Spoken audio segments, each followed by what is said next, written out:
లక్షలు కావాలరా. Thank you.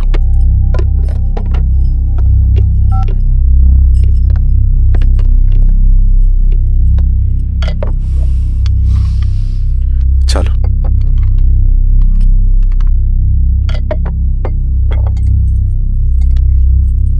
చాలు చాలు అని చెప్పాను కదా, అర్థం కాదే? ఏవండి ఏవండి, ఏమైంది స్వప్న? నేను గమనిస్తూనే ఉన్నాను, మీరు ప్రశాంతంగా లేరు. శిరీష, ఆయన బిజినెస్ చాలా ఇబ్బందిగా మారింది. బయట అప్పు తెచ్చి మరీ ఇన్వెస్ట్ చేశారు. వర్క్స్ అన్ని సగంలో ఆగిపోయాయి. కాంట్రాక్టర్స్కి బాగానే మిగులుతాయి కదా. ఆయన ఏదీ క్లియర్గా చెప్పరు. నేను మాట్లాడినా డబ్బులైతే నేను హెల్ప్ చేస్తాను.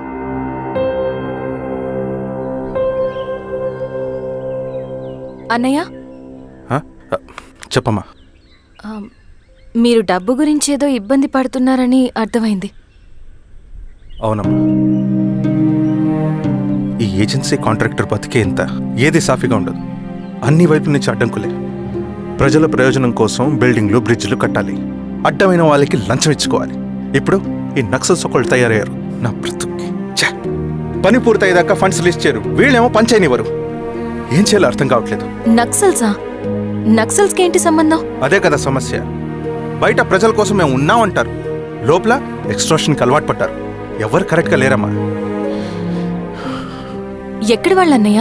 పినపాకం మండలం నక్సల్స్ 25 లక్షలు అడిగారు.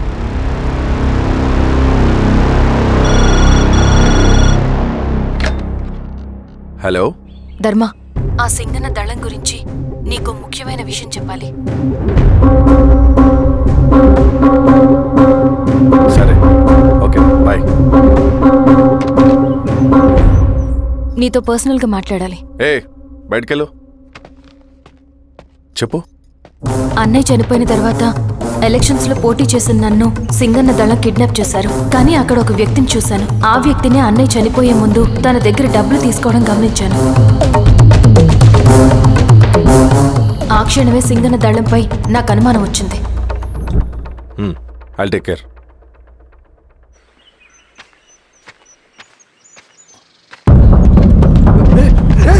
భయపడదు, నేను చంద్రుడు మనుషులు.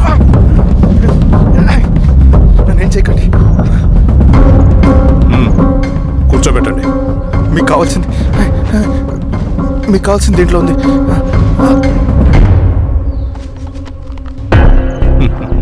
కాంట్రాక్టర్ డబ్బులు కదా, కొత్తగా ఉన్నాయి.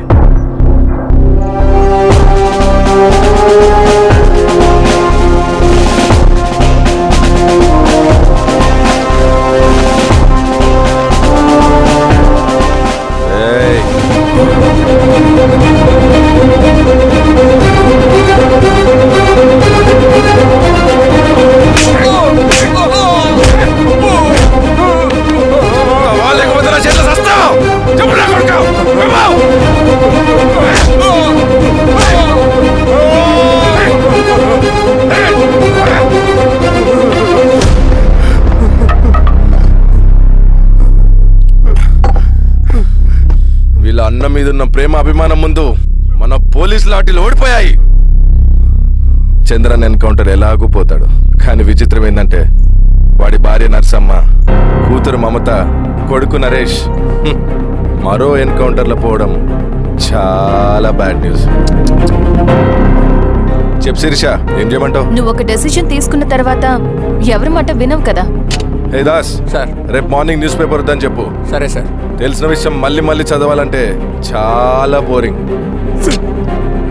నేను చెప్తాను సార్, జరిగింది మొత్తం నేను చెప్తాను సార్. సింగన్న దగ్గర నేను 20 సంవత్సరాల నుంచి పనిచేస్తున్నారు సార్. పేదవాళ్ళ కోసం అన్న చేస్తున్న ఉద్యమంలో మేమందరం చాలా కష్టపడి పనిచేసేవాళ్ళం. కానీ ఒకరోజు నేను చెప్పినంత చెప్పి ఈశ్వర్ రెడ్డి దగ్గర 10 లక్షలు తీసుకురండి. దేనికన్నా ఇదంతా? దేనికేంటి? మొన్న ఆ కాంట్రాక్టర్ దగ్గర నుంచి, నిన్న బిల్డర్ దగ్గర నుంచి, ఈరోజు ఈశ్వర్ రెడ్డి దగ్గర నుంచి. అధికారం కోసం. డబ్బు ఉంటే అధికారం వస్తుంది, అధికారం ఉంటే డబ్బు వస్తుంది. నాకు రెండూ కావాలి. హిట్లర్ పెయింటర్ అవుదామని అకాడమీలో జాయిన్ అవ్వాలనుకున్నాడు, కానీ పనికిరాడని చెప్పి రిజెక్ట్ చేశారు. హిట్లర్ ఏం చేశాడు? నాజీ పార్టీ పెట్టి జూస్కి అగేన్స్ట్గా అందరినీ కూడగట్టి ప్రపంచాన్ని ఉనికిచ్చాడు. మొహమ్మద్ అలీ జిన్నా నేషనల్ కాంగ్రెస్ పార్టీలో ఎదగాలనుకున్నాడు, ఎప్పుడూ పట్టించుకోలేదు. ముస్లిం లీగ్ పార్టీ పెట్టి ఇండియాని రెండుగా చీల్చేశాడు. పాకిస్తాన్కి ప్రధానమంత్రి అయ్యాడు. ప్రపంచంలో ఎక్కడైనా సరే 2 కులాలు, 2 మతాలు, 2 ప్రాంతాల మధ్య చిచ్చు పెడితే చాలు, అధికారం వెతుకుంటూ మన కాళ్ళ దగ్గరకు వస్తుంది. జమ్మూ అండ్ కాశ్మీర్ నుంచి మహారాష్ట్ర, గుజరాత్ ఎక్కడైనా సరే, ఎవరైనా సరే ఇదే గేమ్. నేను అంతే, ఒక మామూలు కార్యకర్తగా దళంలో చేరాను నేను. కానీ ఈరోజు న్యూస్ పేపర్లైనా సరే, జనాల్లో అయినా సరే, ఎక్కడైనా సరే ఒకే పేరు, Singanna, Singanna, Singanna. And I love that. Naxals కొంటే ఈ అడవినే శాసిస్తాం, రాజకీయాల్లోకి వస్తే రాష్ట్రాన్ని శాసిస్తాం. చంద్ర, మన చదువులకి, మన తెలివితేటలకి ఈ అడవిలోనే మగ్గిపోవాలా? నువ్వే ఆలోచించుకో. ఆ మాటలు విన్న నేను ఆలోచనలో పడ్డాను. తన స్వార్థం కోసం ఉద్యమంను పెడదారి పట్టిస్తున్నాడని అప్పుడే అర్థమైంది. కానీ నాకు వేరే దారి లేదు. సింగన్న ఆదేశం ప్రకారం మేము వెంటనే వెళ్ళి ఈశ్వర్ రెడ్డిని కలిశాం. సింగన్న పార్టీ ఫండ్ కోసం 10 లక్షలు ఇమ్మన్నారు. ఆ డబ్బులు ఇస్తే రైతు కూలీ సమస్య ఉండదని చెప్పమన్నారు. అంత డబ్బా నేనెందుకు ఇవ్వాలి? నువ్వు గెలుస్తావనే భ్రమలో ఉన్నావు. ప్రజలంతా అమాయకులు కాదు రెడ్డి. ఈ ఊళ్ళో ఏం జరుగుతుందో నువ్వు మాకు చెప్పక్కర్లేదు. మీకు పార్టీ ఫండ్ ఇస్తే మాత్రం నేను గెలుస్తానని గ్యారంటీ ఏంటి? తప్పకుండా గెలుస్తావు. ఆలోచించుకో, తెలివైన వాడివి.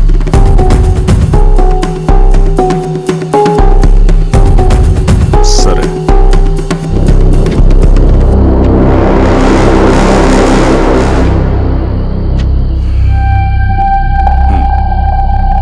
కానీ నాదో కండిషన్. నేను సింగన్ని పర్సనల్గా కలవాలి. చూస్తా, కానీ ఒక విషయం, ఈ మ్యాటర్ బయటికి రాకూడదు. జాగ్రత్త. సింగన్న స్ట్రాటజీ ప్రకారం మాకు ఈశ్వర్ రెడ్డి దగ్గర నుంచి డబ్బులు వచ్చాయి. అప్పుడు నరసింహుల్ని పిలిపించి,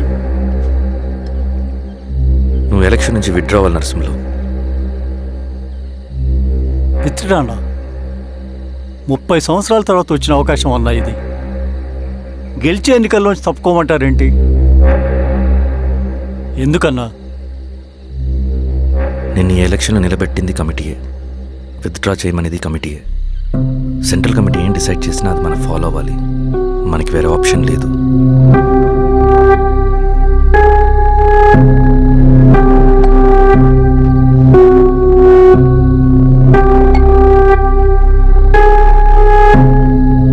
నన్ను నమ్ముకుని చాలామంది ఉన్నారన్నా. మీరు వద్దన్నా సరే నేను ఇండిపెండెంట్గా పోటీ చేస్తా. నీ పట్టుదల నాకు అర్థమైంది నరసింహులు. సెంట్రల్ కమిటీతో మరొకసారి నేను మాట్లాడతాను. కొంచెం వెయిట్ చేయి, తొందరపడద్దు. లాల్ సలాం. లాల్ సలాం. తన మాటకి ఎదురు చెప్పిన నరసింహుల్ని క్రూరంగా హత్య చేయించి ఆ హత్యను ఈశ్వర్ రెడ్డి చేయించాడని అందరినీ నమ్మించి ఆ తర్వాత ఈశ్వర్ రెడ్డిని కూడా. ఏంటి ఈశ్వరరెడ్డి గారు, కలుద్దామనుకున్నాం కానీ ఇలా కలుస్తామనుకోలేదు. ఏంటంత కోపం? ప్రజానాయకుడు నరసింహులు చంపినందుకు నీకు మరణదండనే. ఇంతకీ నన్ను ఎందుకు కలుద్దామనుకున్నావు? నర్సన్ చావుకి నాకు ఏ సంబంధం లేదు. నిన్ను కలిసి ఊరు సమస్యలు, ప్రజా సమస్యలు పరిష్కరించు. అడవికి సింహం రాజు, అడవైనా ఊరైనా ఈ సింగన్నే రాజు.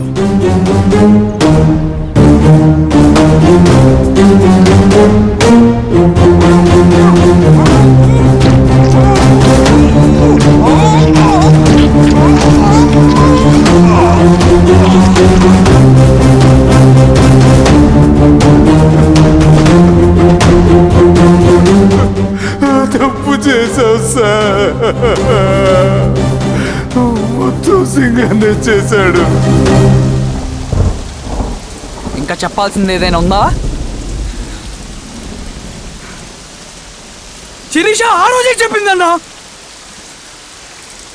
ఇన్నాళ్ళ పోరాటంలో ఏం జరిగిందన్నా? ఏమీ లేదు. శిరీష వల్ల వాళ్ళ ఊర్లో రైతులకు భూములు వచ్చాయన్న. నీ వల్ల చాగి అన్యాయంగా గొంతు కోసుకున్నాడన్నా. నరసింహులు, ఈశ్వర్ రెడ్డి, ఇంకెందరో అమాయకులు నీ అధికార దాహం వల్ల బలైపోయారు.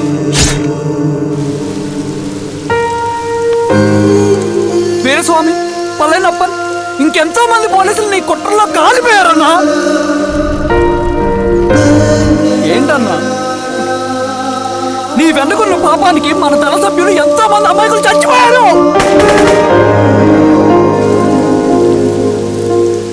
ఆ జనాలు అమాయకులన్నా. నువ్వు మాటలు చెప్పి రెచ్చగొడితే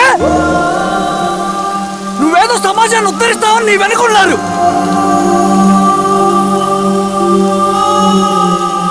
వాళ్ళకి కావాల్సింది కరప్షన్ లేని సమాజం. అది ఊరైనా అడివైనా.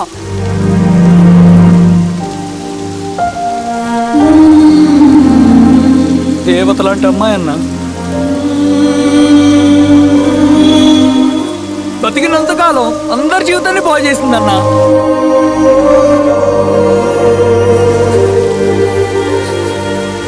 నా చేతులతో చంపించావు, నన్ను మనిషిని కాకుండా చేశావు. ఈ జెండా అడ్డు పెట్టుకుని చేస్తున్న దురాఘాతాలు, ఈ సిద్ధాంతపు ముసుగులో జరుగుతున్న హింస, దోపిడీ, మోసం అన్నీ ఆగాలి, ఆగిపోవాలి.